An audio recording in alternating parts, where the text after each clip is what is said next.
Baiklah, di sini saya akan membahas tentang media pembelajaran. Media pembelajaran adalah segala bentuk alat, sarana, atau wahana yang digunakan untuk menyampaikan materi pembelajaran guna membantu proses belajar mengajar agar lebih efektif, menarik, dan mudah dipahami oleh peserta didik. Media ini dapat berupa visual seperti gambar, video, grafik, audio seperti rekaman suara atau musik, audio visual seperti film, animasi, maupun berbasis teknologi digital seperti aplikasi dan perangkat lunak pembelajaran. Guna media pembelajaran bertujuan untuk mempermudah penyampaian informasi, merangsang perhatian siswa, serta meningkatkan pemahaman dan retensi pembelajaran materi yang dipelajari. Baiklah, di sini saya akan menjelaskan tentang tipe gaya belajar visual. Nah, tipe gaya belajar visual adalah suatu kecenderungan atau preferensi individu dalam menyerap, mengolah, dan mengingat informasi melalui stimulus visual seperti gambar, warna, peta, grafik, diagram, simbol, dan video. Individu dengan gaya belajar visual cenderung lebih mudah memahami informasi ketika disajikan dalam bentuk visual daripada dalam bentuk verbal atau tulisan biasa. Nah, mereka mengandalkan penglihatan sebagai alat utama untuk menangkap dan memahami informasi. Baik, saya akan menjelaskan tentang karakteristik gaya belajar visual. Yang pertama yaitu mudah mengingat apa yang dilihat daripada yang didengar. Kemudian yang kedua, menyukai media pembelajaran berbasis gambar seperti video, infografis, peta konsep, dan diagram.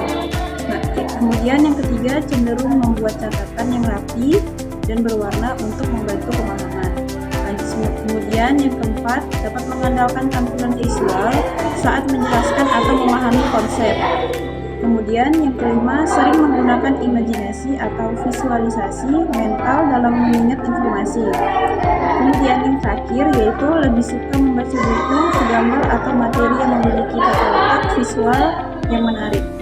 Kemudian adapun kelebihan dari gaya belajar visual yaitu dapat memudahkan dalam memahami struktur atau hubungan antar informasi melalui diagram atau peta konsep. Dan juga dapat membuat memori visual yang kuat, sering membuat mereka unggul dalam mengingat bentuk, simbol, dan tata letak. Kemudian dapat belajar secara mandiri dengan bahan visual tanpa perlu banyak penjelasan verbal. Baik, saya akan membahas tentang kekurangan gaya belajar visual. Kurang efektif jika materi yang disampaikan secara lisan tanpa bacaan visual. Bisa kesulitan memahami instruksi verbal atau kuliah tanpa catatan atau tayangan visual. Terkadang terlalu bergantung pada bentuk visual dan sulit beradaptasi dengan metode lain.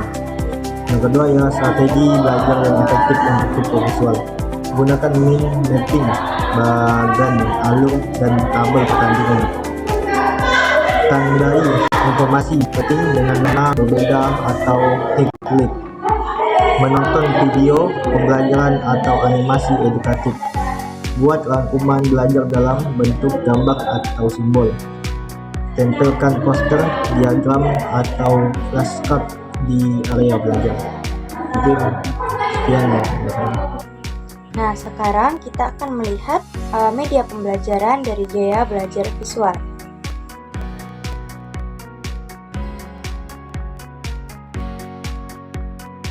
Baik, dari penjelasan teman-teman saya tadi, dapat kita simpulkan bahwa gaya belajar visual merupakan tipe belajar di mana siswa lebih mudah memahami informasi melalui penglihatan seperti gambar, diagram, warna, video, dan tulisan.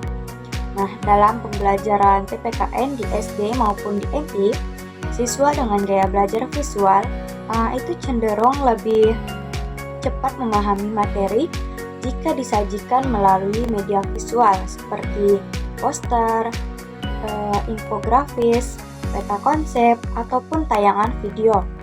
Nah, oleh karena itu, guru perlu menyesuaikan metode pengajaran dengan menyediakan alat bantu visual untuk meningkatkan pemahaman dan partisipasi siswanya dalam belajar visual, sehingga nilai-nilai Pancasila norma dan aturan dapat diserap lebih efektif.